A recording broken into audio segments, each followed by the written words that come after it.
नमस्कार साथियों, वेदांत क्लासेज के डिजिटल प्लेटफॉर्म पर आपका हार्दिक स्वागत, अभिनंदन। साथियों, आज हम चर्चा करेंगे पशु परिचर भर्ती से संबंधित नया टॉपिक लेकर आए हैं और बहुत शानदार टॉपिक है। ये आपको काफी नॉलेज देकर जाएगा। देखिए, टॉपिक का नाम क्या है? पशु प्रबंधन और कुक्कुट प्रबंधन, यानी कि live stock management and poultry जो मैनेजमेंट है, इसके बारे में जानेंगे। पशुओं से संबंधित जो मैनेजमेंट है, प्रबंधन का कार्य किस प्रकार किया जाता है, और जो पोल्ट्री फार्म होते हैं उसमें मैनेजमेंट किस प्रकार से किया जाता है, ये हमारा टॉपिक का नाम रहने वाला है आज। और इसको एक एक तरीके से देख लेते हैं। दोनों दो पार्ट हो गया, मतलब इसका एक तो पशुओं का मैनेजमेंट अलग होता है और एक जो मुर्गी पालन है उसका मैनेजमेंट अलग होता है। दोनों का मैनेजमेंट हम देख लेते हैं। तो इसमें पढ़ेंगे क्या? एक तो पढ़ेंगे हम इसके बारे में सामान्य जानकारी, कुछ सामान्य शब्दावली, कुछ वेद वगैरह, उनके बारे में पढ़ेंगे। फिर एक इस टॉपिक में पढ़ना और किसके बारे में होगा, तो इसके बारे में पढ़ना होगा विद्यार्थियों जानवरों का वर्गीकरण। में जानवरों का वर्गीकरण के बारे में पढ़ेंगे। जैसे जानवरों को जुगाली के आधार पर वर्गीकृत किया गया है। साथ ही में भोजन की आदत के आधार पर जानवरों को वर्गीकृत किया जा सकता है।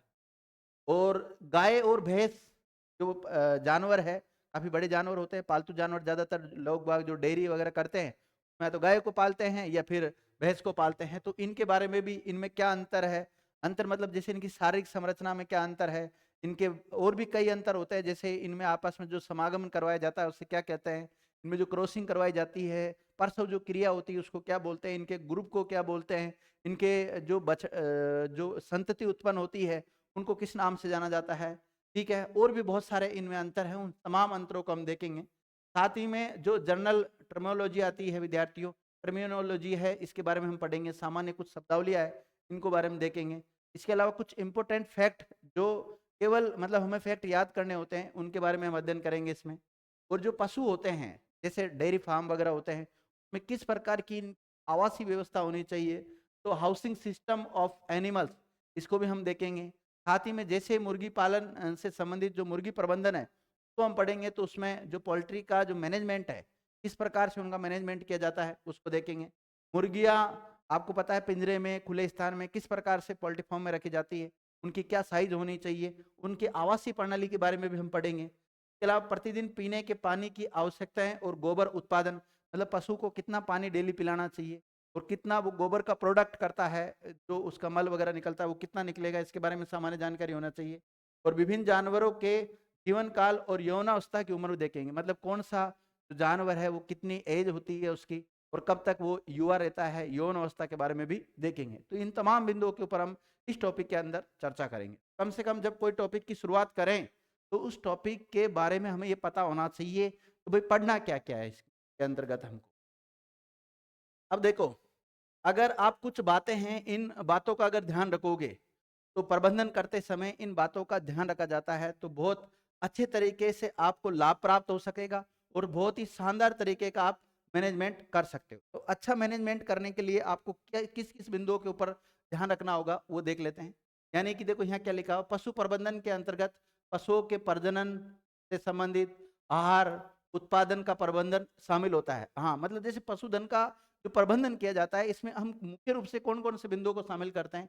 तो सबसे पहले तो पशुओं का प्रजनन, यानी कि उनकी जो प्रेगनेंसी है, प्रजनन जो कराया जाता है उसके बारे में देखा जाता है, किस प्रकार से प्रजनन कराया जा रहा है, उनकी जो ब्रीड है उसके बारे में ध्यान रखना होता है।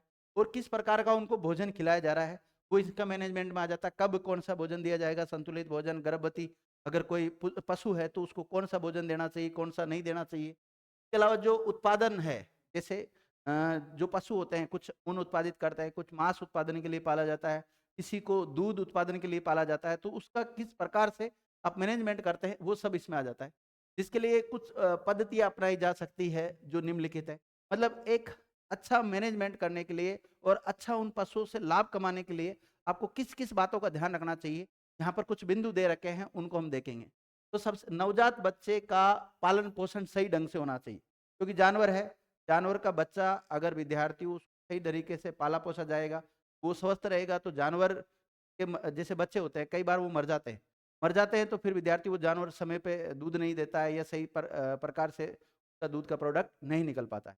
फिर ऐसी स्थिति में हमें सबसे पहले तो नवजात बच्चे का पालन पोषण करना चाहिए और फिर बढ़िया उसको खिला पिला के बढ़िया ताज़ा तरोताज़ा करके बढ़िया उसको नर या मादा जो भी पशु है, जो भी शिशु होता है, तो नवजात बच्चे का बिल्कुल बड़े पशु की तरह आप तैयार कर सकते हैं उसको, अच्छा ब्रीड का भी तैयार कर सकते हैं। दूसरी बात, पशुओं को जहाँ भी रखा जाता है तो आवास व्यवस्था का विशेष ध्यान रखना होता है।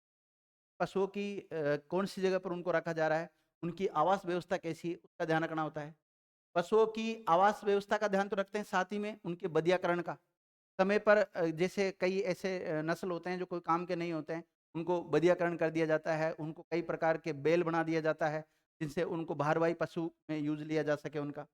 समय पे जो भी पशु होते हैं अगर उनके कई प्रकार की संक्रामक और असंक्रामक बीमारी आती, समय पे उनका इलाज होना जरूरी है, नहीं तो सारे पशु एक साथ मारे जा सकते हैं। तो बीमारियों का इलाज करवाना चाहिए, समय पे नियंत्रण करवाना चाहिए। जब भी उनका वैक्सीनेशन का जो समय होता है वो प्रॉपर तरीके से उनका वैक्सीनेशन करवाना चाहिए, टीकाकरण करवाना चाहिए। उच्च गुणवत्ता वाले पशुओं का चयन करें। जब भी आप जैसे माना कोई डेयरी खोलना चाहते तो उसमें उसको एक काम करना चाहिए, जो भी पशु का चयन कर रहा है वो अच्छे नस्ल के पशु होने चाहिए, अच्छी गुणवत्ता के पशु होने चाहिए। अगर आप दूध के उद्देश्य से आप पशु लेके आ रहे हैं तो ऐसे पशु लेके आए जो अधिक मात्रा में दूध दे, तभी तो आप सक्सेस हो पाओगे, बाकी असफल हो जाओगे आप उस धंधे में। इसी प्रकार कीड़ों की दवा समय समय पर पिलाना चाहिए। तो विद्यार्थियों जो पशु होते हैं उनको कीड़ों की दवा भी समय समय पर पिलाना चाहिए जिनसे उनसे किसी प्रकार का नुकसान ना हो। दुग्ध दोहन और स्वच्छ दूध उत्पादन करना चाहिए। दूध दोहन करते समय भी स्वच्छता का विशेष ध्यान रखना चाहिए। नियमित निरीक्षण और निर्धारित करना चाहिए, दिनचर्या रखनी चाहिए कि इनका समय समय पर उसका निरीक्षण होता रहे कि इस जानवर में किसी प्रकार की कोई दिक्कत तो नहीं है। आहार प्रबंधक उचित प्रबंधन होना चाहिए। स्वच्छता और स्वास्थ्य का विशेष ध्यान रखना चाहिए। टीकाकरण, ये बात मैंने पहले बता दी आपको, टीकाकरण का विशेष ध्यान रखना चाहिए। अवांछित पशुओं का निष्कासन करना चाहिए। वांछित जिनकी जरूरत नहीं हो उनको अलग कर देना चाहिए या उनको भेज देना, जो भी करना चाहिए, मतलब उनका सही मैनेजमेंट करना चाहिए। जैसे पशुओं के नियंत्रित करने के तरीके, जैसे कोई पशु है, अब कोई पशु बीमार हो जाता है और उस समय जैसे वो कई बार आक्रोशित हो जाता है, तो इस प्रकार नियंत्रित किया जा सकता है। या युवावस्था में वो होता ही विद्यार्थी, या फिर जैसे उसका जो समागम का जो टाइम होता है उस समय वो आक्रोशित रहता है, तो उस समय विशेष ध्यान रखना चाहिए, उसकी पिटाई वगैरह नहीं करनी चाहिए। पशुओं को नियमित व्यायाम कराना चाहिए। ये नहीं आप एक जगह खूंटे पे ले जाके बांध दो उसको और उधर इधर घुमाओगे नहीं, प्रॉपर तरीके से वो व्यायाम नहीं होगा उसका, तो फिर जो उसका दूध है उसमें धीरे धीरे कमी आती जाएगी। इन सब तमाम बिंदुओं के ऊपर हमें ध्यान रखना होता है। टाइम पे उनके बाल काटना चाहिए, खुर वगैरह बढ़ जाते हैं वो काटने चाहिए। ऊन है उसको समय पे कतर लेना चाहिए। कब ऊन कतरी जाती है इसके बारे में तो मैंने अलग से वीडियो बना के आपको समझा रखा है कि ऊन कतरने का उचित समय क्या होता है, कौन से महीने में काटनी चाहिए, कौन से उम्र के पशुओं का काटना चाहिए, वर्ष में कितनी बार काटना चाहिए।